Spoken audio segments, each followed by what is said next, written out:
ইরানের এই ভয়ঙ্কর যুদ্ধতে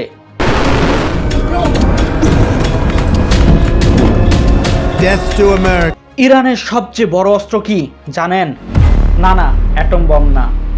এই যুদ্ধে ইরানের সবচেয়ে বড় অস্ত্র হলো দ্য স্ট্রেট অফ হরমুজ বা হরমুজ প্রণালী। Strait of Hormuz actively shut down by the conflict. As will escort tankers through the strait if needed. All navigating through the Strait of Hormuz is for এটা হলো পৃথিবীতে ইরানের অবস্থান। আর ইরানের কাছে সমুদ্রের একটা ছোট রাস্তা আছে। এটা দেখতে তো ছোট, কিন্তু কোনো সাধারণ রাস্তা নয়। Oil prices have been on a roller coaster. কেননা এই ছোট রাস্তা It's so small that you couldn't even fit Luxembourg in. আজ পুরো পৃথিবীর অর্থনৈতিক ব্যবস্থার ইম্পর্টেন্ট পয়েন্ট এই হরমুজ প্রণালী।